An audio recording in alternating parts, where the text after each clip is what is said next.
Hello. Thank you so much for joining me today. How you doing?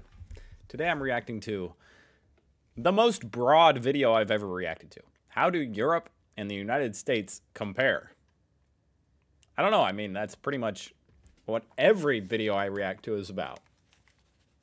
But this is just a video about that. Okay, sounds great. By general knowledge, there's a lot of different ways to compare the US and Europe. A whole lot of different metrics. So, I don't know what this is going to be about, but I'm excited. Go check out his channel, link down below.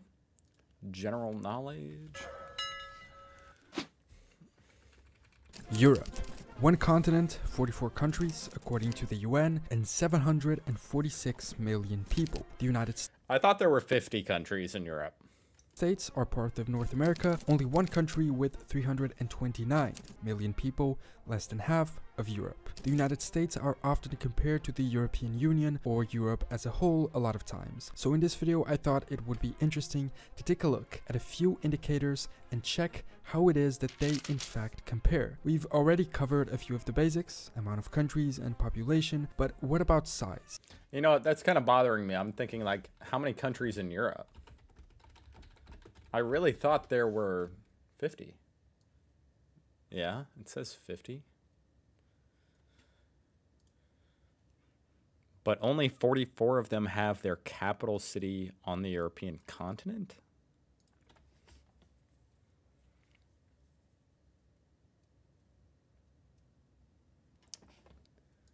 What?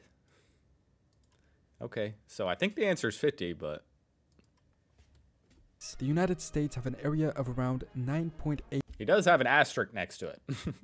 8 million square kilometers, while Europe has a size of around 10.5 million. Although this can vary depending on which limits you attribute to the continent. So now that we've covered all of those... You know, it's kind of interesting how these metrics are pretty comparable. Apart from population, but really, I mean, that's still... You guys have double the population. That's well within the same order of magnitude. You know, it's pretty similar. Those basics, let's jump into a few specific indicators and find out how the two compare. First, comparing the latitude. It's very interesting to see the overlay of the European cities on top of the US territory. And even look at that.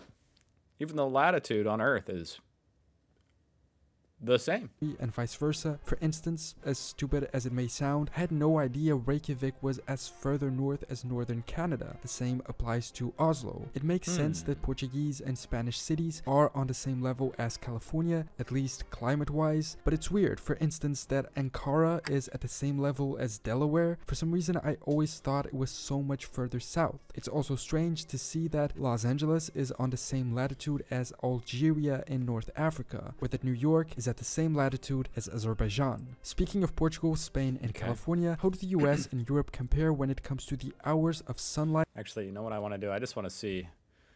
Okay. What country is that? I can't read it. Maybe I have to turn this up. I'm looking for the country on Indiana. Or the city.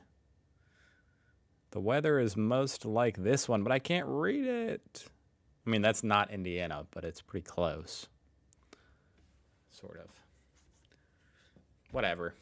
In North Africa, where that New York is at the same latitude as Azerbaijan. Speaking of Portugal, Spain, and California, how do the US and Europe compare when it comes to the hours of sunlight they get every year? Through this map, we understand that... I'm sorry to go back, but I just realized, you know, I can look at any of these countries along. So Madrid. Indiana, probably a similar climate to Madrid, because it's at a similar latitude. Okay, let's continue. That's just where I'm from. That's the only reason I care. Through this, the US and Europe compare when it comes to the hours of sunlight they get every year. Through this map, we understand that the Southwest USA gets more hours of sun than anywhere in Europe, over 3,500 a year. And unlike Europe, way more sun on average. There's nowhere in the US that gets less than 1,800 hours of sun, as is the case in many areas of Europe. You guys must have some vitamin D deficiencies, which I have that.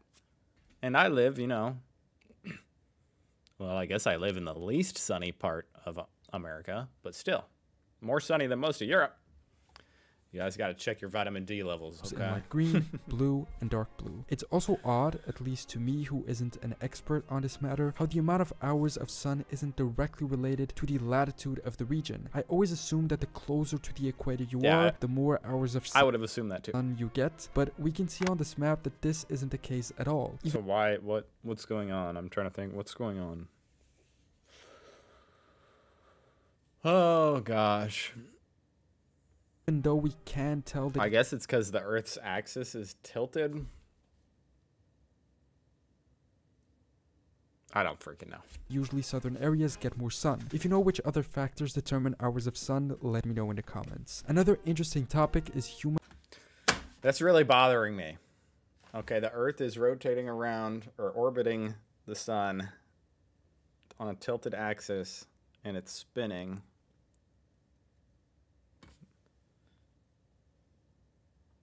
I don't see why, if it's at the same latitude, why it would get less sun. I just don't see. I don't see why. Human development. The United States and Europe are arguably two of the most developed areas of the world. I mean, is it just that it's more cloudy in Europe for some reason? Which could have anything to do with the oceans or, you know, the geology. Maybe that's it. That's probably it, huh? It's just you guys have more clouds.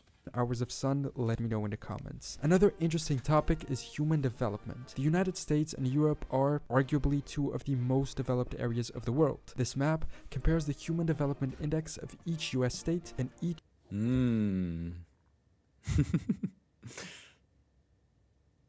Interesting. It's kind of funny seeing the southern states be, you know, the lowest of human developed. Okay, over here you got Portugal. Okay. What metric is this going by? each European country. In case you don't know, the HDI is calculated as the geometric mean of life expectancy, education, and gross national income per capita. Assuming that those indicators are representative of the quality of life of people, it seeks to measure precisely that. In the United States, there's only one It's definitely part of it.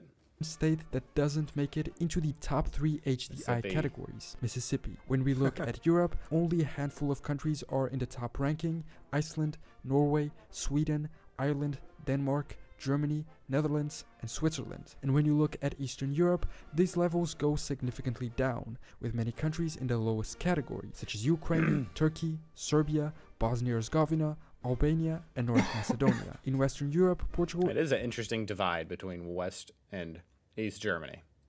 Or not Germany. Europe. Certainly is interesting. Is the only country who isn't in the top 3 levels of HDI. A somewhat subjective comparison of these two areas is also depicted in this other map. This is based in a 2014 Pew Research Center poll. It's almost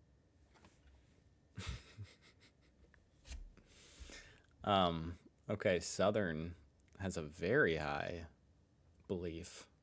Percentage of population absolutely certain God exists. Interesting. That's a really interesting phrasing, you know. That doesn't necessarily mean, this isn't saying these are the religious people. These are the religious people that have an extremely high conviction. You know, they know God exists. And it only goes down over here, up by Maine. Interesting. No, this is pretty old, he said, 2014, 10 years old at this point. I, anecdotally, have noticed an extremely fast, very fast decline in religiousness among the youth of America. Extremely fast. Basically with the advent of the internet. The proliferation of the internet, really. And like resources like YouTube and stuff. It just really has seemed to coincide with a very quick decrease in religion. So I'd be interested to see an updated map. With that said, this is definitely interesting. These people are just certain God exists, you know? Almost 10 years old, so the data might be somewhat outdated and no longer valid. Always keep that in mind for these types of videos where data and maps are presented. The data might not be 100% right and it might be outdated. But in this one, people were asked if they are absolutely certain of God's existence. And the comparison of the results between the US and Europe is astonishing. The majority of US states have over 50%.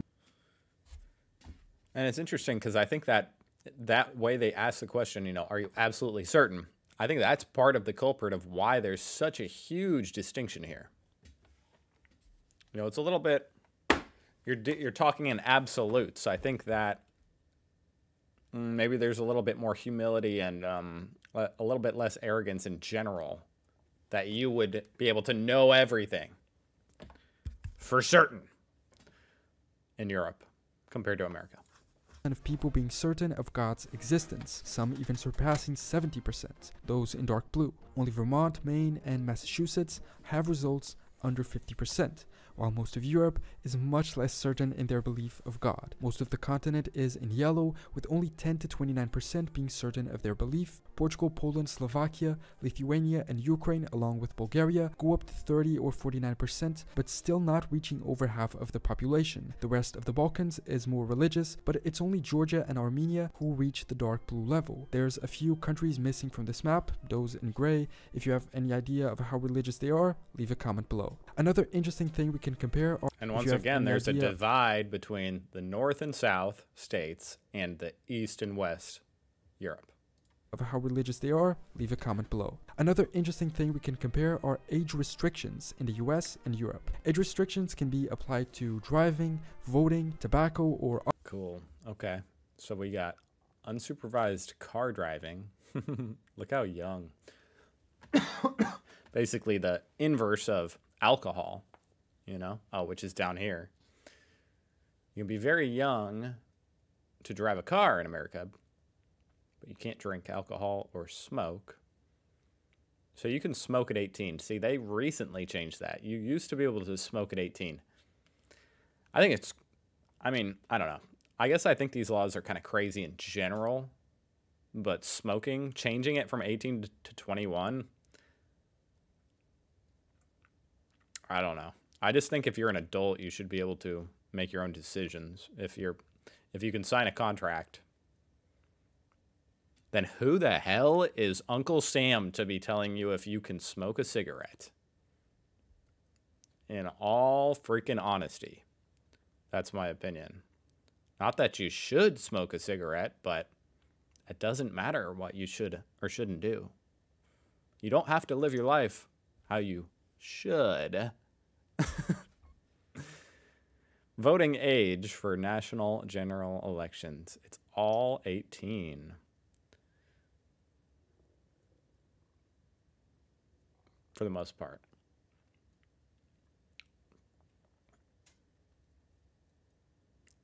Wow. 20 years old for alcohol in Norway and Finland? Alcohol purchases. Many of these change often, so be aware these might not be correct at the moment you watch. When it comes to driving, the US government allows people to drive at a much younger age. In South Dakota, it says you can drive at 14 years and 6 months. That's kind of crazy if it's true. The oldest driving age in the US seems to be New Jersey at 17. While in Europe, the vast majority of countries has... It updated, you know, when I was learning to drive, it was 15. Now I guess... the states that I've lived in, it's all now 16. 18 years minimum driving age. Only the UK, Iceland, Hungary, and Georgia have lowered it to 17. When it comes to voting, 18 is common all around. Only in Europe are there two countries that differ, Austria at 16 and Greece at 17, although I'm not sure if these limits are the same for all types of elections. Tobacco purchase is technically only allowed over 21 in all of the US, while in Europe you can buy it at 18. Alcohol purchasing is also forbidden for people under 21 all across the United States, with the limit ages varying a lot across Europe, but none being higher than 18 or 20, although again this also varies depending on the type of alcohol. For instance, in Portugal, I think you can buy beer or wine as long as you're over 18, but other drinks do have a 20-year age limit, I think. When it comes to comparison between military, for instance, it's a difficult comparison to make. According to Wikipedia, the US Army has a personnel of around 1 million, counting active troops, reserves, and National Guard. And according to this 2018 article from Business Insider, the top 5 strongest militaries in Europe, all of these maps exclude Russia, are France with 390,000, the UK 280, Italy Once again, pretty similar, you know, pretty comparable. 267, Germany 200, and Spain 175. Together, these alone would surpass the US Army, although you'd still need to take into account the material advantage of the US. Ships, intelligence, tanks, planes, investment, and in these the US has a considerable advantage, as we Wow, look at that. Jesus. can see from this graph depicting the investment comparisons. But thankfully most of Europe and the US are allied through NATO, so a comparison isn't needed because in the event of a conflict, it is very likely they would be on the same side. And what about an economic comparison? The United States and the European Union are the two largest economies globally in nominal terms. In recent years, only in 2011 did the European Union have a higher GDP than the US. Keep in mind this excludes I've never thought about looking up the EU GDP. I'm curious.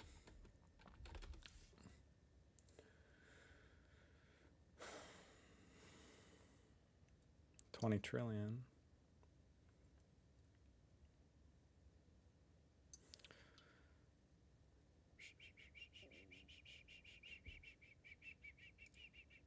I'm looking for a graph.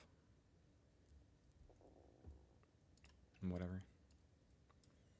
It's interesting though. on EU Europe. The US's GDP per capita is 63,000, while in the EU it's 33. But keep in mind both of these are on average. There are EU countries and US states with higher and lower values. Also, as we can see from these maps, the US's GDP is mostly carried by California, Texas, Florida, and New York, while but that's not per capita.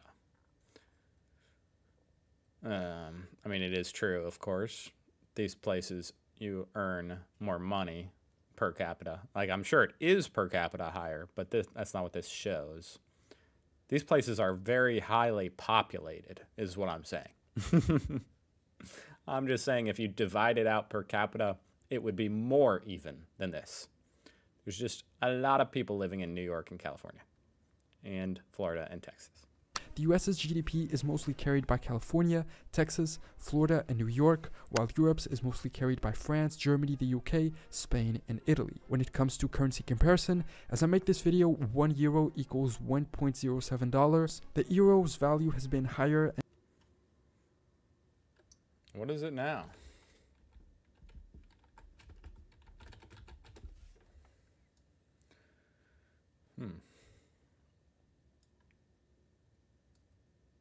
Wait, what did he say? 1 euro equals $1.07. Oh my gosh. It's much... The euro is much lower than it was. And this video is only a year old. The euro's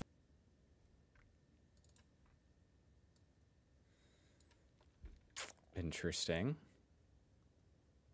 Well, let's see on this graph. I'm not sure if what he said was... Oh, wow, look at that. This is when inflation was really running rampant. value has been higher, and recently its value has decreased a little, approaching parity with the dollar. As we can see from this graph, there was only a short period in the early 2000s when the euro was worth less than the dollar, and there was a point where it was almost worth 50% more. Recently things have stabilized and they're almost worth the same, but with Croatia joining the European currency next year, I mean, I will say them being at parity with each other is basically just a coincidence. Like, it's got nothing to do with... You have to consider the supply of both of them. Which I don't know. it might go up again. Also keep in mind, not all of Europe and not even all of the EU use the euro as their currency. Another interesting point to compare is the percentage of young people aged 18 to 34 that still live in their family's home, meaning in most cases they do not yet have the financial stability to live on their own. Both of This is interesting. Young people living at home.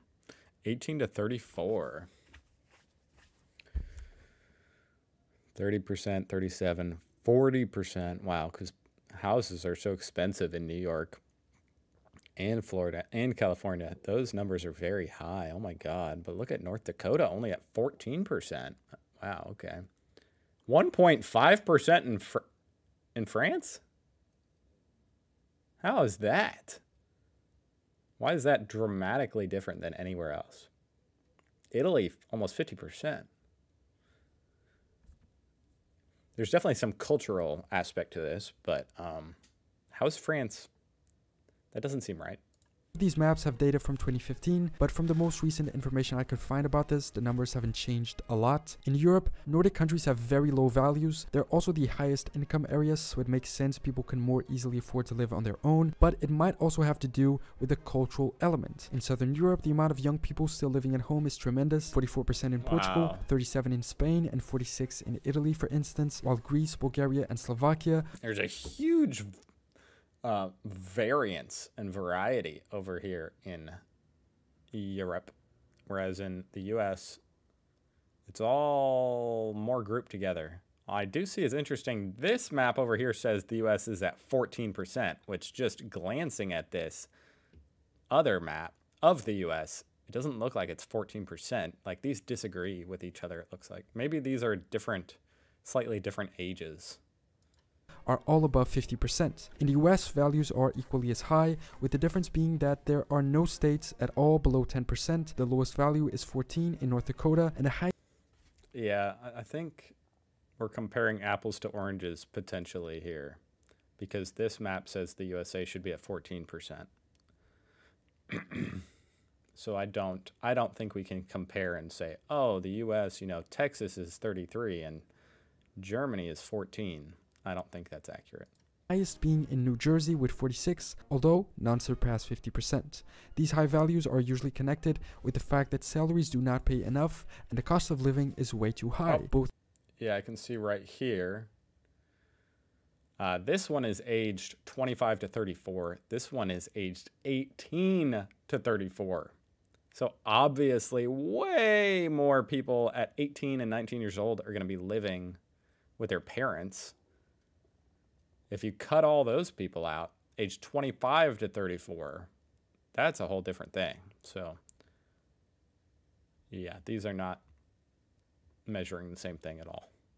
Both due to rising prices, inflation, and also other factors. So that is how the United States and Europe compare in a number of indicators and interesting aspects. There's a lot of things you can compare the two in. If you know of any more, leave a comment and I can always make a part 2 of this. It's always difficult to be fair in these comparisons. After all, the United States are a single country and Europe has around 44. But if you take into account that the US are a federal state consisting of 50 states, the comparison makes a little more sense, especially when the size of the two is similar. As we can see on this interactive map, the size of the US over Europe is pretty close, and as you saw in the beginning, the number of square kilometers are pretty close as well. In many ways they are similar, but in so many other big differences are visible, many of which signifying a great difference in the way that people live their lives. Okay, I think I got the point. That was really cool. Can I just say that? Go check out General Knowledge. That was an excellent video. I thought that was a lot of fun.